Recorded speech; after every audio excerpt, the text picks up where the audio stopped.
officially. So hi everyone, welcome to Miami Lit Podcast. My name is Jenny and I have a very special guest today. Welcome, Martha.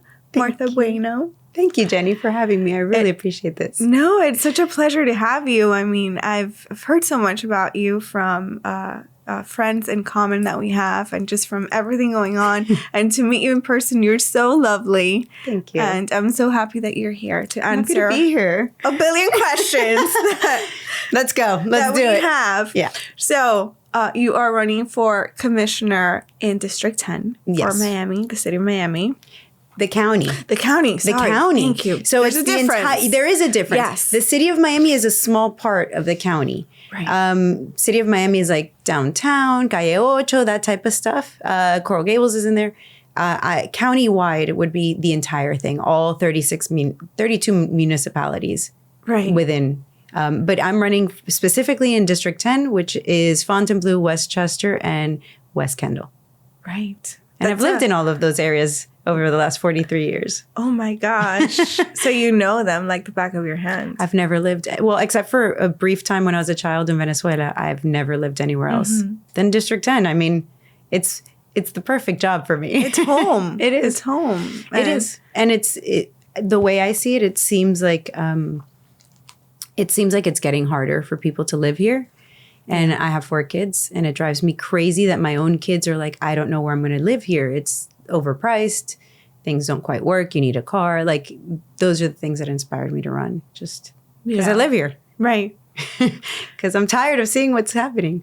Well, that was going to be one of my first questions. What was that process like mentally from going, okay, I'm not happy with this, to I'm going to do something about it now? It was a slow progression. Like, it wasn't that I woke up one day and I was like, oh, I'm going to run for commissioner. So years ago, I started getting more involved in politics because I got divorced from the father of my children. All of a sudden, we did the 50-50 custody. So all of a sudden, I had time on my hands. I went from being a full-time mom all the time, I'm sure parents can relate, to all of a sudden having half of my week with nothing to do, And I was like, oh, well, I really like this politics thing. I'm going to join the Libertarian Party. And I did. And I became the vice chair almost immediately.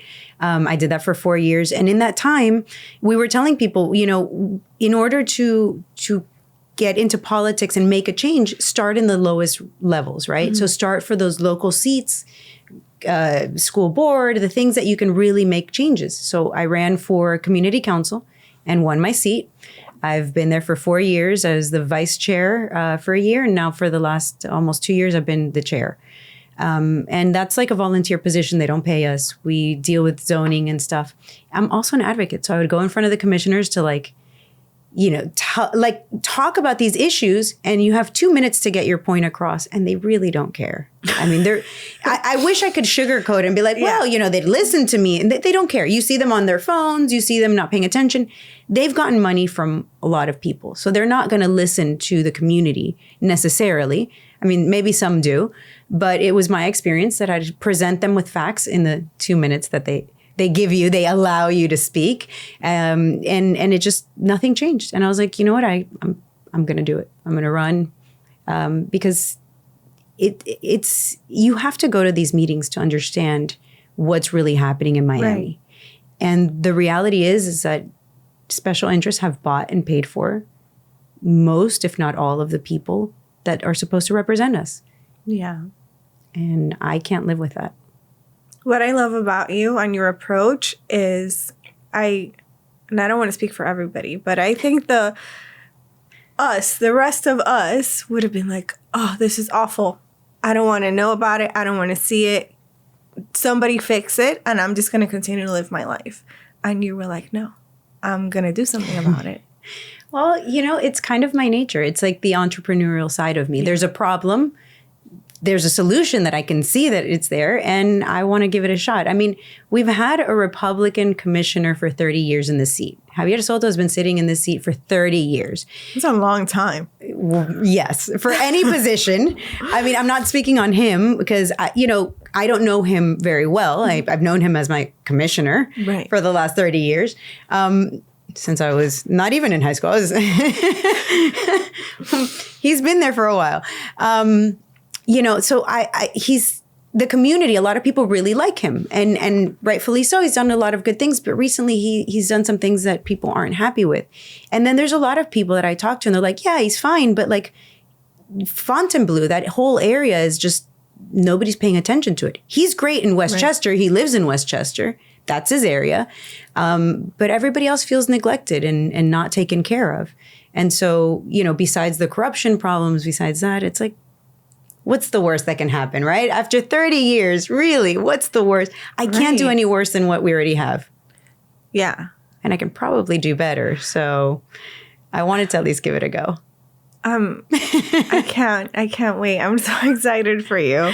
This is going to be awesome because you're just, you know, the area so well. You're so passionate. You're so personally linked. It's a match made in heaven. Just need people to give me the opportunity. Yeah. I just need people to show up and vote. So how did you identify with the Libertarian Party? I knew I wasn't a Republican. Like, I was a Republican. I was registered Republican on paper, right? My parents were Republicans. It's the super anti-communist, you know. I can relate. Right. Yeah. And so a lot of people don't realize that I'm older than they think, you know? So that's amazing, by the way. You need to give us your secret towards the end of the episode. I don't think there is a secret, I'll be honest. I think it's just the Cuban genes. I don't know. Oh, man. Sunblock. That's the secret. Sunblock every day. So I had a kid at 21, and I had recently voted for George W. Bush in the 2000 election. And then we had 9/11 happen, and then we went to war. So all of the people that were on the plane, you know, the hijackers, the people who caused 9/11 were Saudis. Yeah. But we went to war with Afghanistan. And I was like, Lots of questions. Yeah.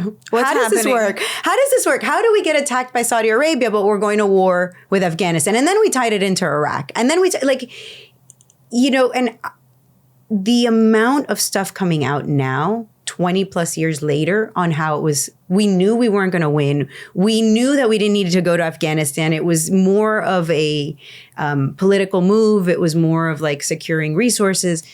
So back then I was just like, this isn't for me. And I would listen to a lot of Republicans like, yeah, we need to drop bombs on them. And I'm like, how does that fix problems? Yeah. So I started looking, and my uncle one day came over and he's like, you sound like a libertarian.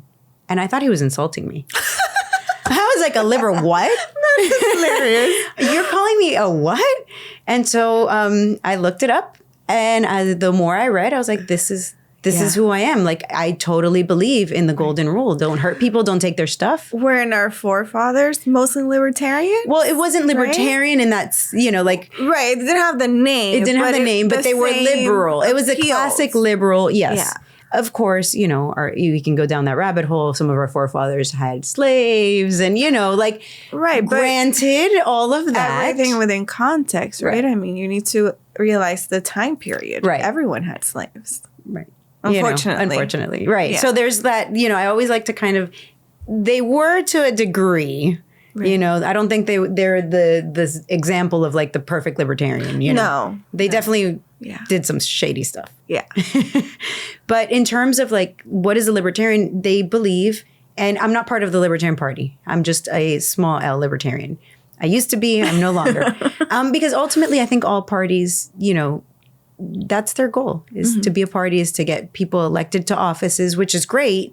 You know, just we had a little bit of differences. But as far as a libertarian goes, I believe in the smallest government possible. Yeah. I think people deserve to keep the money that they make. You know, that we shouldn't be at wars unless we absolutely have to defend our country. There's no reason for us to be in Ukraine right now. And a lot of people make the argument, well, we have to say, well, there's plenty of countries that need our help, and we're not going there. I can point to Cuba, and we're not going there. Yeah. So, you know, why? Why are we spending $50 billion in Ukraine? Why are we doing half of the things we do? I can't see it. I want government out of our lives, out of our bedrooms, out of our pocketbooks. I want them out. Yeah.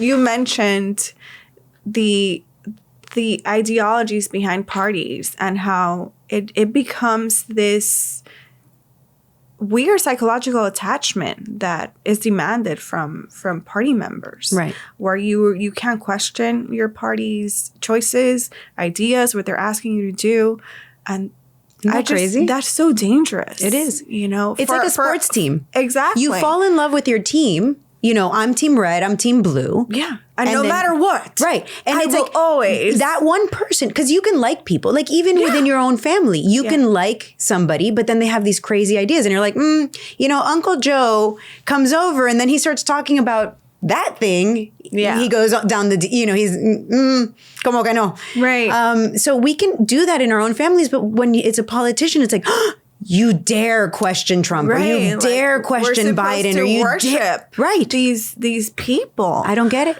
And I think that's such a dangerous path. I agree. I don't get it. It's great to align your beliefs to this thing that you identify with, but to close that door on questions, right?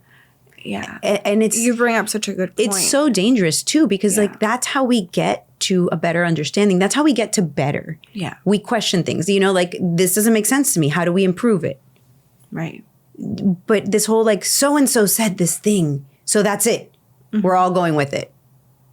Okay. Yeah. It doesn't go with who I am. I guess I must have been a rebel my whole life. I never considered myself a rebel, but I think in thoughts, for sure. Yes, and where it matters. I guess. Yeah. No, I never rebelled. I never did the like emo phase. I never did that. But, I would question authority always. Mm-hmm. And I think that drove my mom crazy. I'm sure she's glad about it now. That's what I tell myself as a mom. I'm like, okay, one day this is going to be a great, great quality. I just have to hang in there. Right. I just have to like not beat him. Right? I don't believe in corporal punishment. No. We need to be specific. No. No. I say that jokingly. I don't beat my kids. Yes. A little nagadita. When they were babies, right? When they were little, and it was like, no, but no, I don't like. No. There's no chancleta. My house isn't the Cuban household with the chancleta. Yeah. It's just the Cuban bread and the cafecito. And the cafecito. That's it. Yeah. And I think it's hard to rebel in my house with a libertarian parent. Mm-hmm. It's a little bit harder. It's like, Mom, I want to try. Just do it responsibly. Yeah. So you bring up motherhood. How do you balance everything? I don't. And anybody that says that they balance, it's impossible. So I started a company when my son was a newborn. Mm-hmm. And you always balance these feelings of being guilty. I'm sure it happens to you. It happens to every mother. And this whole fallacy that you can, this whole fallacy that you can have everything and everything's going to fall into play. Like, no, you don't. You do what you can when you can. And thankfully my kids are older now. My youngest is 13. And so, they understand. They all like politics. They don't like politics, but they do. They understand the importance. Yeah, I think so. My little one is like really good about it. And so he's the one that's like, no, you have to do it, Mom. You have to do it. Don't worry about us. You have to do it. Yeah. That's so sweet. Yeah. Someone once told me, you can have it all, just not at the same time. That's true. And that's what I hang on to. That is true. Because you're like the mom guilt. And I'm sure even dads too. Of course. Everybody. It's you want to be there every minute of every day. You want to see the first everything. You want to be there for every, and when they become teenagers and they come home from school and it's like, oh my God, I had this day. You want to be there. Yeah. Like, so when I can't, oof, and this running thing is intense. So, I feel like anytime I take time off to do something for them, it's time that I'm not running. It's time that I'm not getting my name out there. And then when I don't take time to be with them, I don't think there's a solution. Right. Like you said, everything comes in different times and you take what you can. How do you practice being present? Like when you're doing stuff for running, how do you stay in the moment and not be like, oh my God, but my kid is doing X, Y, and Z and I should have been there. I'm fantastic at compartmentalizing. I love it. It's a gift. It's a gift. Yeah. I don't have the woman brain that I'm always, except for at night when I try and go to sleep and then it's like, it all comes back all at once. At 2 a.m. when you have to go pee TMI, but you go back to bed and then you start running. I should have done this. I should have said that. Yeah. Yeah. I should have, did the kids come to me with a problem that I may have missed? Yeah. Yeah. Yeah. There's something going on that I'm not aware of. Yeah. Right? That's like the big one for me. Yeah. Yeah. Do I know everything I need to know? Can someone give me like notes, Parenting ain't easy. It's tough. Yeah. I wish they came with like a manual. Oh my gosh. That's what my dad used to tell us. Yeah. He used to be like, this thing is hard. You guys, I don't know what I'm doing. You need to be patient. Now I laugh. But I remember that speech so vividly and just being like, what is he talking about? I have a 21-year-old, which blows my mind, by the way. Like the fact that I have a child but he turned out okay. So, I'm sure he turned out more than okay. But when that like mom don't be modest. When that mom, no, he's a wonderful kid. Aww. Wonderful. I'm all of them. I can't pick and choose. They're all, but when I look at the oldest one, right? The one that I'm like, he was my guinea pig. Right. I used to call him the guinea pig. The one at the top of the resume. The one that's like, am I doing this right? He turned out okay. So I think, like we have this guilty feeling, but then at the end of the day, it works out. Yeah. And do the best that we can. Right. Within our means. Exactly. You mentioned a little bit ago, you are Cuban. You were born in Cuba? I was not. You were born in Venezuela? No, I was born in Miami. No way! Yeah. My dad in the early 70s started a business in Venezuela. So he got here very early 70s to the U.S. My dad was a political prisoner in Cuba. My mom broke him out of jail. He swam from some pueblito right next to Guantanamo to, there's like a little island in the middle right before Guantanamo where the U.S. soldiers are stationed, where there is a U.S. soldier stationed daily. And my father swam to that island, was pulled up, and they welcomed to America. I mean, this is back in the 70s. We didn't have the issues we have now, with immigration and whatnot. And so they put him on the plane from Cuba to the U.S. and he made it here. And so, trying to make a long story short, my dad won a trip to Venezuela, made it there and was like, wow, this is back when Venezuela was Venezuela, before Chavez, well before that. Venezuela was at that time the richest country in Latin America. It was, up and coming. Everything was better than it is now. And my dad decided to start a company there. And, I was born here. And at 9 days old, I went to Venezuela. You moved. My mom was living in Venezuela. She came to the U.S. because my parents were American citizens, and she didn't. My siblings, my oldest brother was born in Cuba. My other two siblings were born in New Jersey, and my mom was like, "I'm not going to have a Venezuelan child because you never know." What great foresight, right? My goodness, right? That's incredible. I know. My mom's a smart lady. Yeah. So she flew here, stayed with my grandparents, had me, and then at 9 days old, I flew back to Venezuela, and I was back and forth. What a tough cookie, your mom. Oh, no, my mom broke my dad out of jail. My mom was a badass. Yes. And raised us almost alone because we moved back to the U.S. and then my dad stayed in Venezuela. So she raised us 4 kids almost alone, like a single mom, even though she had a husband. Right. And then when I was 9, I moved back to Venezuela, and then back at 15, right after there was a coup.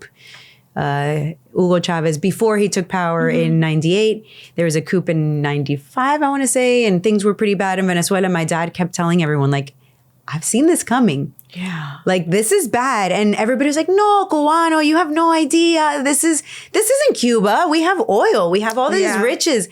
We're not going to go into socialism. That's, and then fast forward, and they did. So my dad had great foresight too.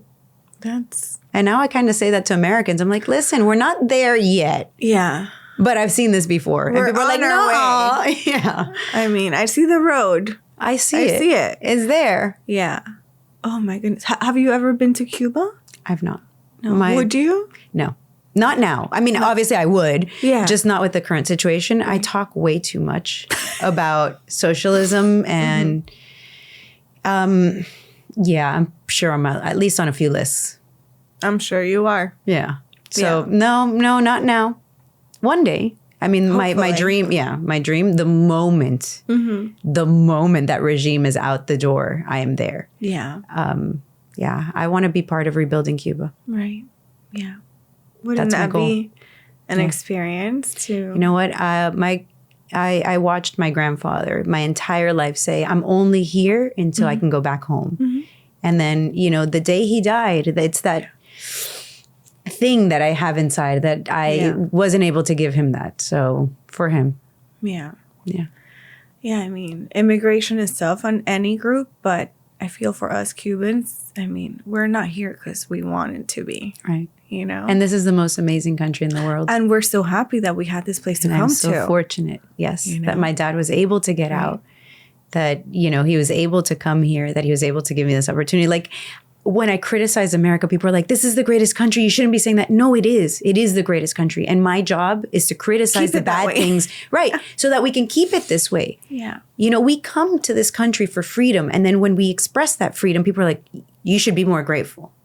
Well, yes, I am. And part of being grateful is, you know, understanding that freedom and making sure that people who were born here who haven't seen what we've seen are aware of it. Because it's easy to like not see. Yeah. Just like my dad would tell Venezuelans back then, you know, it's easy to not see that. Yeah, because it's a slow progression. And if you're not aware of the symptoms of this disease, you know, it creeps up on you. And it is a disease. It is. It is. My grandfather used to say it all the time. He was also a political prisoner. And he used to say, like, this disease has no cure. Once it gets you, forget it. It's over. Yeah. Yeah. And that's the thing. It's a disease, and it happens slowly and then very fast. Yeah. Yeah. Once it's there, its claws. Like, once it's there, like it just happens so fast. Again, my childhood in Venezuela was amazing. You know, yes, there was poverty. Yes, Venezuela wasn't perfect, but there was food on every shelf. You know, it was, again, the richest country in Latin America. It was just this place that there was so much opportunity and possibilities. And then this one person takes office and it's down the drain.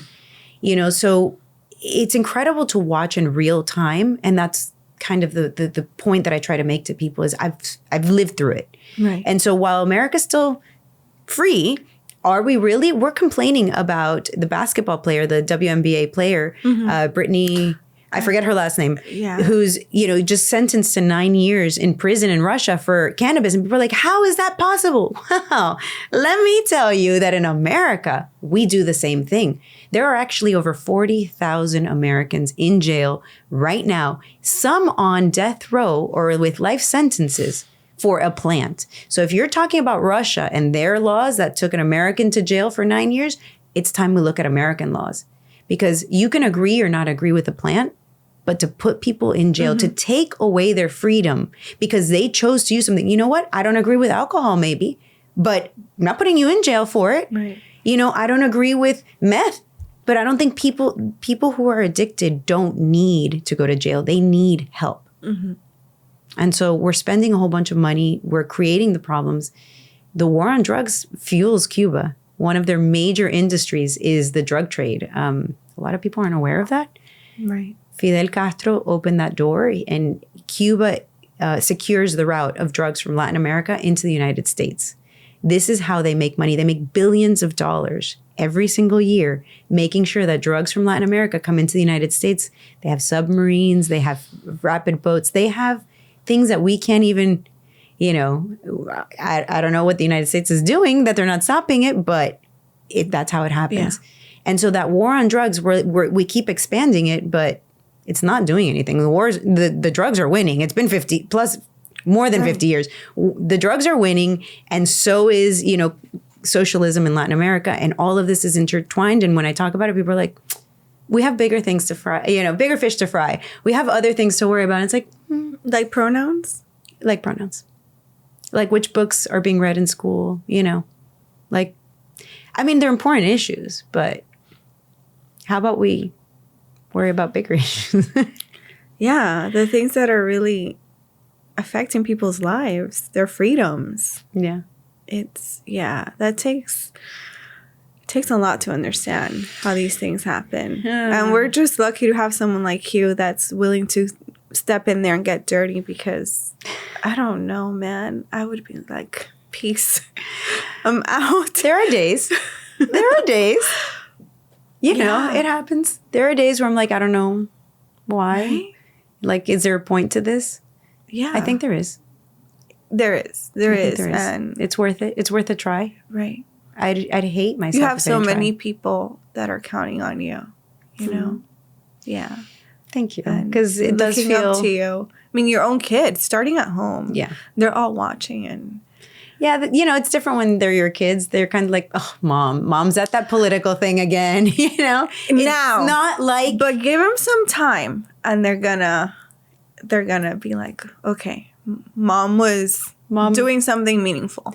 yeah, you know, I mean, I'm sure it's like not on the same level, but I feel that way about my mom and my dad, you know? And it's so funny because I grew up hearing so many people that were political prisoners like your grandfather, you know? And it's like, so for me, it was a common story. Right. And then being a libertarian, I've spoken, you know, outside of Miami to people who aren't Cuban and they're like, oh, your family was like, that happened? And I'm like, yeah, that's like common for us. Right. Like in Cuba, everybody's a political prisoner or their family member or their family, you know, like, we all have a story. We all have a story. We all have a story, unfortunately. Unfortunately. Yeah. But Miami's so wonderful. It's taken us all in. And we turned Miami into the love it best. So much. Yeah. And this is like, if not the best, one of the best cities in the United States. And it's the capital of Latin America. Yeah. Let's face it. It is what it is. So let's dive into OnlyFans since we briefly discussed it. Everyone has been talking about it, and rightfully so, because it is genius. And when I first saw it, I was like, this is, someone hacked her. This is not real. That's what I told Yvette. I was like, this isn't real. She goes, it is. Go see. Yeah. And then I was like, this is amazing. How had no one thought of this before? It's the perception of it. So OnlyFans, I don't even think it was started as a adult content. Right. It was just, you know, there's others. I think there's like Patreon and there's other places where other platforms that are very much that you can like do the same thing. Yeah. So it's not the only one. It's not the only place. It's just the one that has that ooh factor to it. Somehow I got that edge. Right. It has that, especially a woman putting it on OnlyFans. And so at the very beginning, you know, the first people to subscribe, I'm like, I hope you're not disappointed. Aww. You know, like, oops. But it's been really positive. You know, I think most people get what I'm trying to do. I'm fully closed. That was one of the things that we discussed from the very beginning. Like, this was not going to be, you know, because there are some videos out there of me in my bathing suit. I don't know if people know that, but there are a few videos out there of me walking around in a bathing suit that says Latina AF. Specifically talking about the Latinx issue. So, and we wanted to stay away from that. I think that the point of this OnlyFans was to make sure that I come across the real me, you know, and I'm making fun of a situation. And that is this crazy idea that a Republican candidate, and you have to understand how many people here in Miami are like, I will only vote Republican. Oh, okay. But let's look at who he is as a Republican. Right. He voted against abortion, right? He voted with the abortion ban at 15 weeks.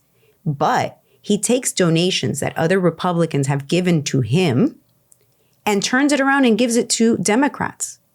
And not just any Democrats. He's given money to at least two, Danielle Cohen-Higgins and Mickey Steinberg, who are endorsed by Ruth's List, which is a group pro-abortion pretty much until the baby's born. Which is, in my view, I mean, I respect what people think on abortion. I've never had one. I don't. For me personally, I don't believe the government necessarily should be involved in this. But for me personally, I am not, you know, I would never have an abortion. It's just not, I have 4 kids. To me, you know, the moment you're pregnant, you're pregnant. And so regardless of how people feel about abortion, I feel like at some point we have to recognize if the baby can live on its own, then it's just murder, right? In my view, like there's no excuse. I get it. It's your body. If you don't want to be pregnant anymore, give birth. Give birth. Let the hospital take care of the baby and adopt it out. There's no reason to murder. So going, you know, seeing who he donated money to, and both of these ladies are now on the commission. Mickey Steinberg won her race because she was uncontested. And Danielle Cohen-Higgins is the appointee when the mayor was elected. She left an empty seat, and Danielle Cohen-Higgins was the one appointed to fill it. So we have 2 people on the commission already. That's who he decided to give money to. He also gave money to Aristide Wallace, who's also another Democrat. But, you're taking money that Republicans or people that believe in your platform or whatever the case may be, and you're giving it to people who are completely the opposite. But why? Why is he? This is how politics is played. I wish I knew dirty politics. I wish I knew the reason. Like, what's the point? To buy favor with people that you're going to serve on the council with? Okay, I guess so. By all means, What is the point? I don't know. I wish I knew. But I find it disrespectful. And so people will tell me, whoa, you went to the Republican Day dinner. So obviously, you've done the same thing. It's like, well, number one, I didn't give them money. And number two, if I would have given them my personal money. Mm-hmm. And it's very different. If Anthony Rodriguez wants to give $100,000 of his personal money to Democrats, he's well within his rights. My problem is when somebody donates to your campaign, you have a fiduciary duty to make sure that that money is spent wisely and that it is spent in the way that those people that gave it to you intended. I don't think Republicans are giving to him so that he can give to Democrats. It's a dirty game. And that's one of the many aspects I've uncovered. Just this week, he spent just under $70,000 in 1 week. And $17,000 of that went to some campaign work, but it says, and absentee ballots. This is Miami. I'm not saying that it's boleteras necessarily, but what is absentee ballots? What is he paying $17,000 for absentee ballots for? If you have a lot of money, you can afford to not show up to things. You can afford to, just print a whole bunch of papers, which is what he's done, mail it to everybody. Every single week, everyone gets a little papelito, at their door that's like, hi, I'm Anthony Rodriguez. And, and he says some pleasantry. He says something like, I'm going to fix traffic. Okay, how? Mm-hmm. He won't show up to debates. He won't do the things that, how do you show up to a job? Like, how do we hire you for a job if you don't go to the job interview? Right.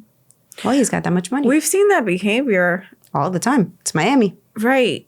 Here and at the national scale, with campaigns not really being followed through. And I remember, and as I'm sure you do too, politicians being so present, right? Like you would be able to see them out on the street, shaking the viejitos' hands. Kissing babies and waving and being like, ask me anything. Right. I want to talk to you. That's the way it should be. Right? And also, if you have a baby, if anybody has a baby, it's been 13 years since I've had a baby, so I want to kiss babies. Yeah. I haven't had a whole lot of those. It's COVID times, people. Oh my God. Right? I want babies. Bring all the babies. Bring all the babies. The baby smell. I know, the new baby smell. Yeah. I was looking forward to that part of the campaign. People were like, you shake hands and you kiss babies. I'm like, yes. Sign me up. I'm good at that. Right? Oh, man. Yeah. But that's what you should be doing. You should be answering people's questions. Yeah. You can't just say, I'm going to fix traffic and not say, how will you fix traffic? Like, where is that idea? And not look forward to being challenged in these, in these topics. Because I would think that's one of the most exciting things, right? I love debating. Yes, because that way you can really show your thought process, your ideas, what you stand for, and people can really connect with you. Right. And he's hiding from, so I mean, I have it as almost a joke now where, where's Waldo? Because he's nowhere to be found. But then, it's the constant like signs everywhere, the things that he doesn't actually have to do. So his team is hard at work. Like I said, he spent $70,000 in 1 week. That's almost my entire campaign budget in 1 week. Why is he spending that money? Because he's not doing the work. Somebody else is. And again, this seat pays $6,000 a year. Plus a car.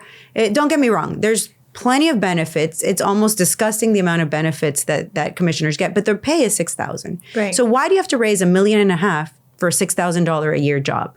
Good question. And who's paying for it? You can look up on the campaign finance website who's paying for it. Special transportation services, the South Florida limousines, the companies that have the no bid contracts are giving the most amount of money to candidates, not to me. And it's not because I can't get it. The owner of those companies was literally my neighbor for years. Our kids went to the same school together. I know him, his wife, his family. I could have gotten that money. I don't want that money because then I belong to them. You know, when they come back and they're like, hey, here's our no bid contract. I don't have, you know, the wherewithal then to say, sorry, I want bids. I want to know that, because, you know, so many people complain that they don't get the quality of service that they're expecting from our transportation. People with disabilities can't get on their services. And then we just awarded them in the last month another no bid contract for, I think it was $9 million to do one route. And maybe they're the best company for it. But why can't we see who else is out there? Who else could do that job better? You know, and that's why I have such a problem with these donations. Because they, you know, it's like anything. You know, we're women. If a man gives you, you know, a check for whatever, let's say $500, he's gonna expect something for it. It's not free. Nothing in life is free. Same thing with politics. Free. Yeah. Nobody's gonna give you a check for, you know, $100,000 for nothing. Let's be honest. Yeah, they expect something. Sorry. No worries. Sorry. Is that a call? Do you have to take it? No. Okay. Yeah, it's my gosh, how all of this works. It's disgusting. When you get into the belly of the beast, it's disgusting. It really is.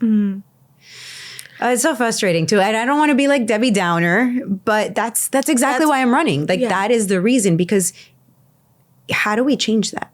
And like you said, people get frustrated and they're like, well, you know, it's so terrible. There's nothing I can do. So I'm just going to let it go. You feel helpless. Right. You know? And I'm here to say, well, we can try. We can start. I don't want to overpromise, because I think that's something that politicians do a lot. So I need people to understand that there's 13 commissioners in Miami-Dade County. I would be one of 13. So I have to convince 6 other people to see things my way for it to vote that way. Will I be able to do it? I mean, I think I can. I hope I can.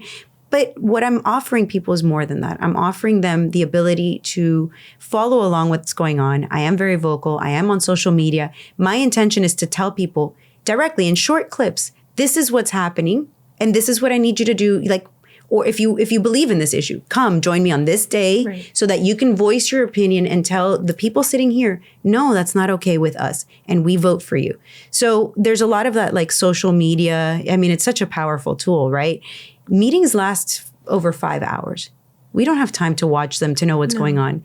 So I want to make sure that people understand that I will continue doing what I've been doing, which is putting out content so you know exactly what's happening. You know when you need to show up for the important things so that those 12 other people are then like held accountable. Yeah. Because the problem is we take our eye off the ball. Right. And I love that you do that, because you make things so digestible and approachable. You know what I mean? Like when you say, hey, this is happening today. This is why you want to pay attention. This is why you want to be here. Otherwise. That happened with the Westchester issue. And for those that don't know, they tried to force incorporate an area. Westchester is in a neighborhood in Miami. It has, it's single family homes. It has, it's your typical Miami house. It's like the Miami that everyone imagines, right? It's single family homes and a great neighborhood, and it's really safe and it's wonderful. So of course they want to incorporate this because, you know, then you can have your own layer of government there. You have your own police station, your own fire station. But the people themselves didn't want to incorporate it. Las malas lenguas say that Commissioner Soto, since he's termed out, would like to be the mayor. I don't know that that's true. You know, I've heard it. It's a rumor, but whatever. We won't assume that. So they wanted to incorporate it. They didn't have the support, and they forced it through. And it went viral because Commissioner Soto was caught at one of his meetings saying, calladita te ves más bonita. And then to somebody else, he said, I don't give a what you think. Blew up in Westchester.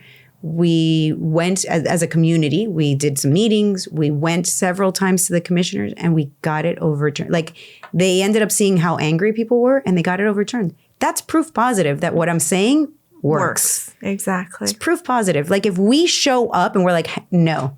And you know what? We caught them in doing something that they shouldn't be doing. There is a rule. They had to collect 20% of the voters' signatures in order to do this.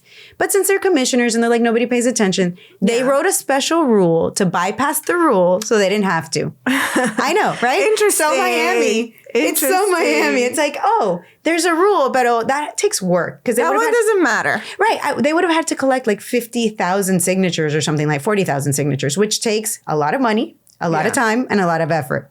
And they're like, nobody's going to know. And they write this new rule. And that's, we ended up getting it overturned. And that's the power of the people. Mm-hmm. And that's my mission. I love that. That's so important. That's what keeps you going, I'm sure. Yes. When you're encountering all the craziness.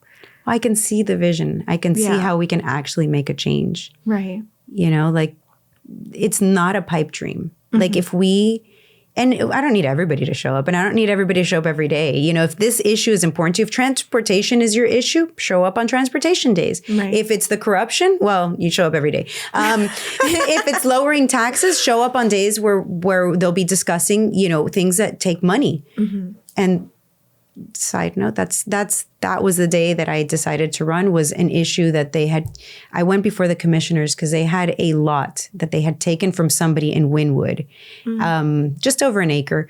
And not these commissioners. Way back when, in 1979, they had taken a piece of land, they eminent domained a piece of land in Wynwood. Back then, obviously, it wasn't Wynwood. And they turned it into a parking lot for a government building. Fast forward 40 years, and they decided that this land was surplus. So instead of giving it back to the family that they took it from, they gifted it to a developer for $10. That developer doesn't have to pay any property taxes for the 20 years that they have to maintain it as low-income housing. They don't have to, they get HUD financing from the federal government. They build low-income housing. I looked at their paperwork. This is 2019. So you have to keep in mind, now people are like, that's so cheap for rent. But they were charging about $1,300 for a one-bedroom. I found a one-bedroom nearby for $800 a month. So it's not actually low income. It's just less than, and that same property a block and a half away was selling for $26 million. And they had the audacity to say that this was helping the community. Well, you know what? 90 families were going to get $1,300 or whatever rent. Whereas if you would have sold that land for $26 million, that it was its going rate, you could have given 90 families almost $300,000 a pop, right, to buy their own place. Right. Not that I'm suggesting we do that, but don't lie to me. Like, this is like them. They do this time and time again. There's this saying that my divorce attorney would say almost every time. And she's like, don't pee on my leg and tell me it's raining. And I think about this every time I go to the commission meeting, because that's what they do. They pee on your leg and they're like, mira, it's raining. No, it's not raining. Okay. There's no world where giving somebody slightly less rent is better than selling that property and letting the citizens, keep their money, or helping them in a more substantial way. And this is the type of things we do. And that's one. And I spoke before them in my 2 minutes, and I'm sure the video's out there. I can get it. But it's me like, hi, I'm Martha Bueno. This is my address. And because they give you 2 minutes. Yeah. So I'm trying to get this. Like you said before, they're not listening to you. I don't care. It passed. I think 2 people didn't vote in favor of it, but everybody else voted in favor of it, despite telling them that it was worth $26 million, and that's $300,000 per the, 200 and something thousand for the math nerds. Like, don't quote me on it, but it's around there. And what the heck? How is it possible that you're telling me that this is the best use of our money? It's not. And I was so angry. I was like, I'm running. Yay. Yay. Yay. Oh my gosh. That's such a crazy story. And that was the moment that it clicked for you. I realized that in the audience, you're never going to get anything accomplished unless there's somebody up there that's right in on it, right? That's going to be like, I need your support. Yeah. Because I was alone. Mm-hmm. Nobody else was there behind me speaking about this issue because I didn't have the voice to get it out to people. Yeah. There's a power in numbers. That's undeniable. And going back to the OnlyFans, that is giving me a voice. It's letting me come to talk to people and be like, this is the problems. Yeah. Let's solve it. I don't want to be a politician that te mando un papelito every other day. I send you a postcard and I tell you that I'm going to be wonderful, but I can't even show up. That's and hand turkeys during Thanksgiving. Right. Yeah. You hand out 1,000 turkeys. I'm helping. I mean, you should hand out turkeys if you can. Right. I'm not saying not to do it. But that shouldn't be the only thing that you do. It shouldn't be like because that's it. We're over here judging you because there's so much more that you could be doing than just handing out turkeys. Let's talk about that. You mentioned your swimsuit, the Latina AF And That's such an embarrassing story too. No, it's a great story. It's so cool. I can't wait for people to hear it. The swim. Oh my gosh, I forget the name of that magazine. The issue. Oh, the Sports Illustrated. Thank you. Oh my God, that one. Because that issue. video, that picture. I thought you were talking about the video. There's like a video. Well, yeah. Besides the So video. anyways, I took a picture in a hotel room after I got out of the jacuzzi with that bathing suit. And I posted it to social media, and that was that. And then I reposted it again side by side with Yummy New, who is on the cover of Sports Illustrated. She's 25, and I think she's beautiful. I do, but I also think that especially after COVID times, what are we telling young kids? I think she's gorgeous, and I'm glad she's there. But our young kids, I have an 18-year-old daughter, our young kids have a lot of body issues. And the other side of the coin of like the super skinny, like I haven't eaten in weeks model was also an issue. Like, where is that more normal, not completely, who else did they have? They had Kim Kardashian, like where are the normal bodies? But my point with her wasn't to call her out. It was just like, listen, I've had 2 heart surgeries. I've had 4 kids. Like, yeah, I mean, I didn't mean it, like, I know people took it like I was making fun of her somehow, but also understand she's Yummy New. Her grandfather's Rocky Aoki, the owner of Benihana. Her uncle is Steve Aoki, the world famous DJ. She's not pobrecita and this is her only opportunity. She is a multimillionaire, if not billionaire. She has access to the best chefs and the best, physical trainers and et cetera, et cetera. So while I think it's great that she had that opportunity, and I absolutely think I think she's beautiful. I would like to see something else. I would like to see somebody my daughter can look up to and be like, that is normal. That is good. And I don't see a whole lot of that. So I think that was more the commentary, and it was taken like, you're a horrible human being. How dare you call out this beautiful young woman? And I mean, she's on the cover of Sports Illustrated. If you think I'm calling out somebody who's on the cover of Sports Illustrated, I didn't mean it that way. Sure, you can take it however you want, but I don't think I didn't. When I saw your post, I didn't take it like that. I didn't. Thank you. One of the few, because it's amazing. And so the point too, people were like acting like I was calling her out, and then would say horrible things to me. So the bathing suit, if you really zoom in, it's wet. So you see like half of it is dry and half of it is wet. And people told me that they can see, let's leave it at that. They can see things like that I don't have. They called me a man. It was like, oh, well. No way. Oh, yeah. Wow. Yeah. It was like, oh, so it's not okay for me to put my picture there, but it's okay for you to insult me. First of all, I thought your picture looked beautiful. Thank you. Oh my gosh. Yeah, I was like, where's this bathing suit from? I need to get one. And the bathing suit is from Martha of Miami, who's in my district. She's on Bird Road, and she has all the Cuban stuff. Like, I'm obsessed with her stuff. Oh. So she hasn't paid me. This isn't an endorsement. This isn't, Right. It's just, I think that we have to help our own within our own community. So I'm glad to if anything was going to go, viral. Yeah. I'm glad it was hers. Exactly. The bathing suit was super cute. I was like, that was my first reaction. Like, where is this from? And I need one. Martha of Miami. And the second was like, you brought up certain thoughts that I had been, thinking about for a while. We went from, like you said, the super stick, thin girls on covers to now this complete opposite of people that don't look healthy. Right. Oh, I mean, I'm sure she is healthy. And maybe they are. I'm sure she's healthy. And but we just had an epidemic that the people that were most affected were people who were overweight. The people who died had complications because of diabetes or whatever. Like, what are we doing as a society? We didn't tell people, go out and get healthy during COVID. No, we told them to lock up at home, no vitamin D, but, it was terrible. And you know what I think it's interesting? And not to turn this into a men or women issue, but if you look at all these covers, right, it's only the women's covers where we're seeing like, this is the new beautiful. This is what loving your body looks like. all the men covers are super ripped. They're ready to go. Yeah. They've been taking care of themselves. Yeah, they look great. Whether they are or not, we don't know. But they look it, right? Right. But yet, for us ladies, we're getting this other message. I mean, you could have had J-Lo on that cover. You know what? You've got a woman who's Latina, who's in her 50s, who may or may not have may or may not have gotten work done, but she looks fantastic. You can tell she takes care of herself. Shakira. There's so many people that could have gone on this cover that represents real life bodies.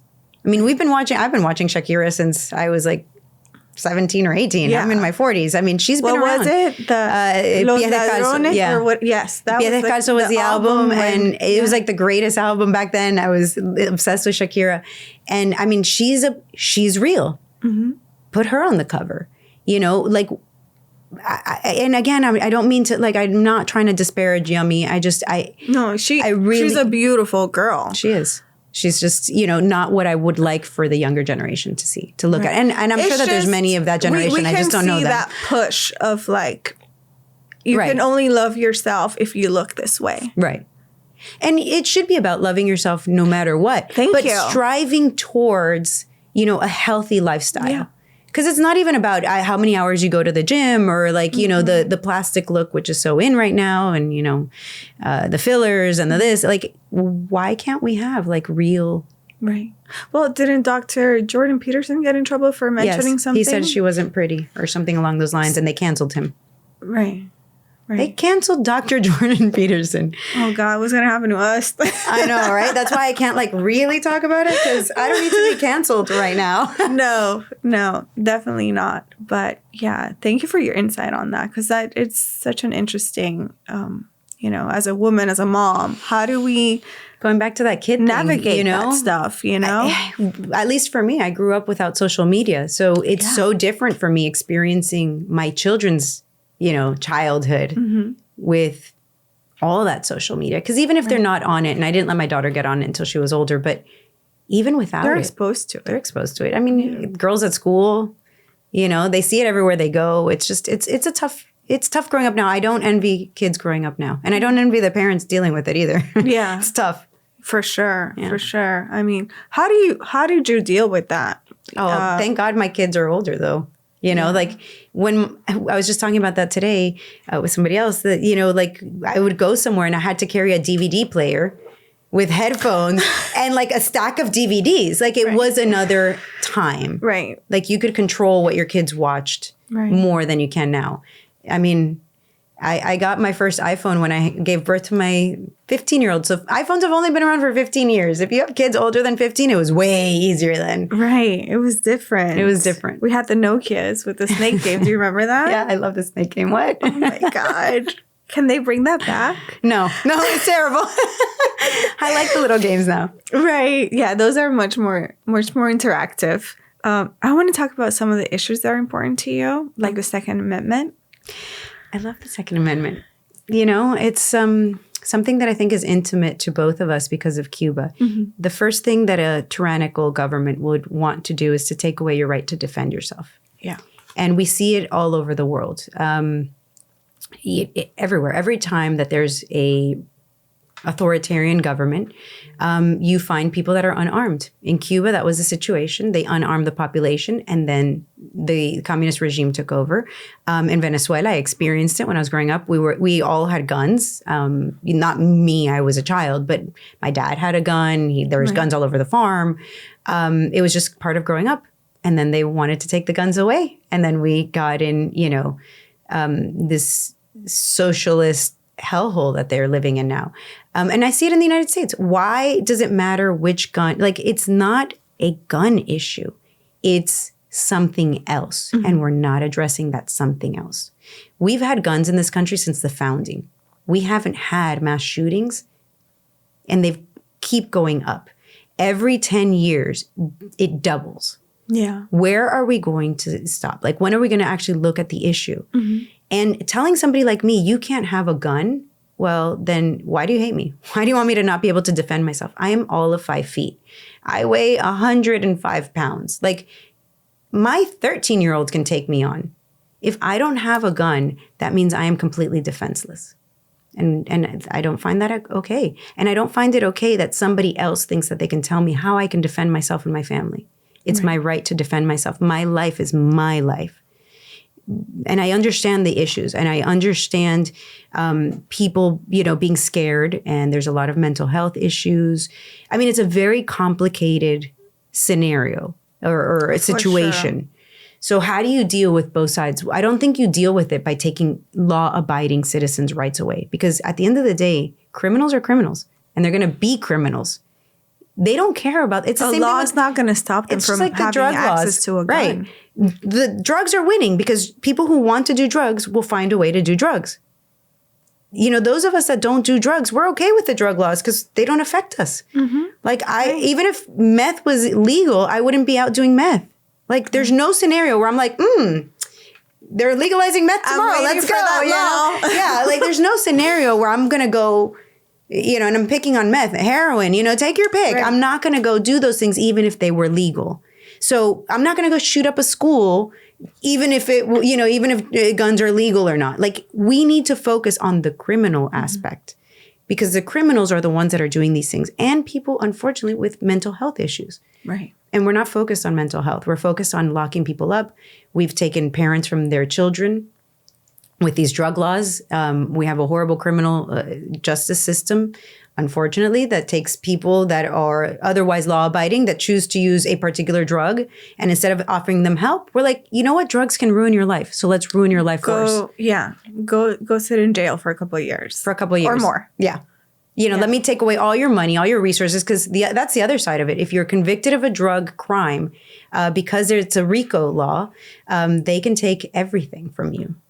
Like everything, all of your savings. Yeah. They can destroy your life. And I don't get the point of drugs can destroy your life, so let the government do it for drugs instead. Right. Where are we going with this? Yeah.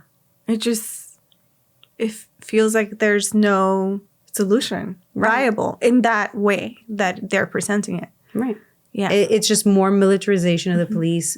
We're putting police in danger. Yeah. It's worse for police to these no-knock raids. It puts police in danger. They get killed. They get shot at. They don't know what they're going into. I mean, there are better ways, but we're not talking about those better ways. Instead, we're like, no, this is what we're going to do because I don't like drugs. Yeah. And I just... Why do you think there's such emphasis in getting rid of the Second Amendment, basically?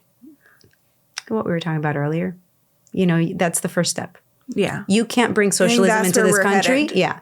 You cannot bring socialism into the United States because there are more guns in America than there are Americans. Mm-hmm. There are more bullets than there are Americans. Like, and people are like, well, the guns, we're not going to do anything. Like the United States has more military power. Yeah. But why are we telling then Ukraine, here are our guns? Mm-hmm. When Russia has the same power that the United States does. Russia has more nuclear weapons than the United States. So we can't be talking out of both sides of our mouths. Did people having weapons in Vietnam stop the United States? Yes, it did. Is it stopping Russia in Ukraine? Yes, it is. Having guns, the United States isn't going to come and invade, citizens' homes knowing that we have guns. So that's I think where this is going. I hope I'm wrong. It's a scary thought. I want to be wrong. Yeah. But I also lived it. Right. You lived it. I mean, if we go by patterns and experiences, yeah, we can go with wishful thinking, but the facts are there. Yeah. This is how it starts. Yeah. Would you say socialism and communism are one and the same? Yes and no.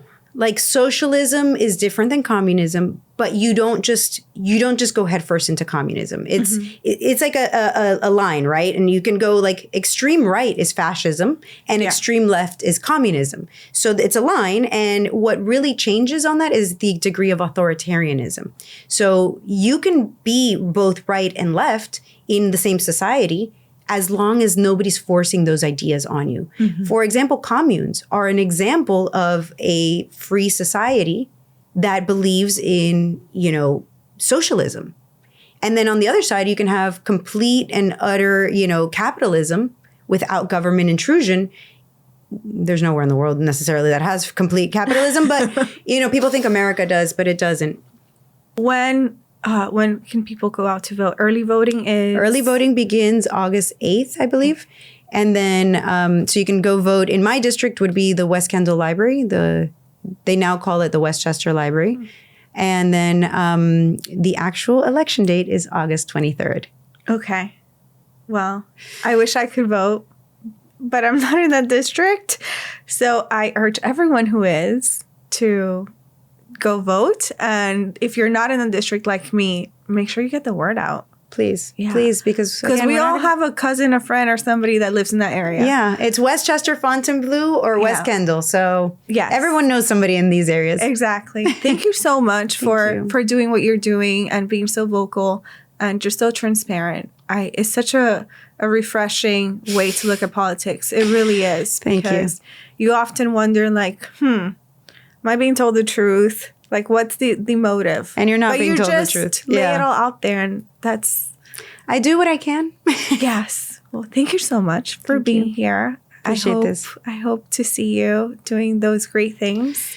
I hope to get the opportunity to do it. Yeah. Yeah. And to everybody listening or watching, thank you so much for being with us today. Make sure you follow Martha, you keep in touch, and you keep the conversation going, and go vote. And go vote, because nobody can win without... Well, we won't get into that. You can win without people going to vote. Next episode. But I won't be doing that. Thank you. Thank you.